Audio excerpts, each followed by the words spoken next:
प्रिय साथियों, महाभारत के महानायक, महायोगी तथा महादार्शनिक श्री कृष्ण जी के प्रकटोत्सव पर इस आशा और विश्वास के साथ सभी धर्मावलंबियों को मेरी हार्दिक शुभकामनाएं कि आज के दिन हम उनके कर्मयोग के सिद्धांत को आत्मसात करें। श्री कृष्ण के रूप में अवतरण ही श्री कृष्ण जन्माष्टमी है।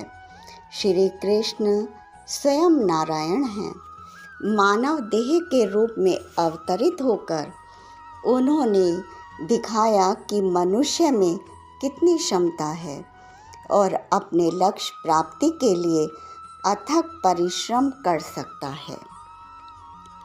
इसीलिए उन्होंने कर्म योग पर अधिक बल दिया। अतएव हम कह सकते हैं कि श्री कृष्ण केवल एक देव पुरुष ही नहीं, बल्कि वे एक महान विचारक, संगठनकर्ता और कुशल रणनीतिकार भी हैं। उन्होंने इस विचार को स्थापित किया कि कर्म कांड प्रमुख नहीं है, बल्कि व्यक्ति का कुशल कर्मवाद और कर्तव्य निष्ठा ही उसको पवित्र करते हैं और ईश्वर के निकट ले जाते हैं।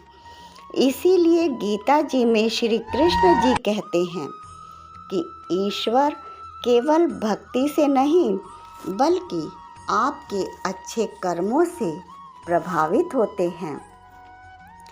गीता ज्ञान के माध्यम से उन्होंने यह बताने का प्रयास किया कि मनुष्य का लक्ष्य वैराग्य प्राप्त करना नहीं, बल्कि मोह, लोभ, स्वार्थ और हिंसा से वैराग्य स्थापित करने की बात करते हैं।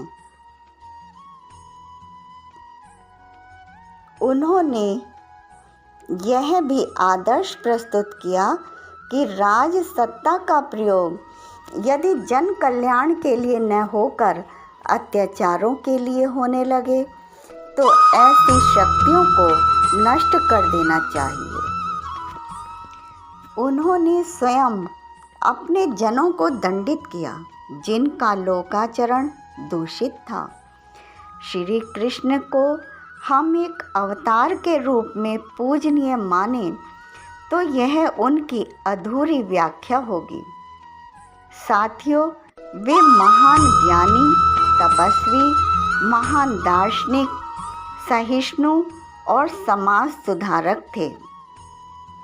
मथुरा प्रवास के समय उन्होंने नगर वधुओं को सात्विक और पवित्र जीवन जीने का संदेश दिया और नारी जीवन को गौरवान्वित किया। महाभारत युद्ध से पूर्व जब धृतराष्ट्र से मिलते हैं और शांति संदेश में जाते हैं, तब उनका यह संवाद आज की परिस्थिति में भी महत्वपूर्ण और प्रासंगिक है। उन्होंने कहा कि युद्ध में किसी की विजय नहीं होती, प्रत्येक पक्ष की हानि होती है। घृणा से घृणा को दूर नहीं किया जा सकता। इसके लिए परस्पर संवाद आवश्यक है। महायोगी श्री कृष्ण भारतीय अस्मिता के प्रतीक हैं। उनके बिना भारतीय संस्कृति की महानता की चर्चा नहीं की जा सकती।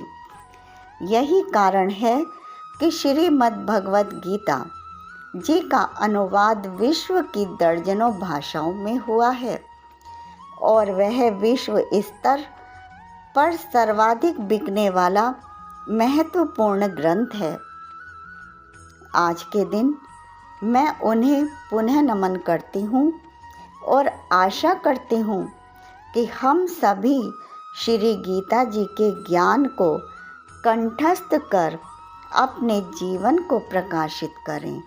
हरि ओम तत्सत, हरि ओम तत्सत, हरि ओम तत्सत। शांति शांति शांति। जय सनातन धर्म।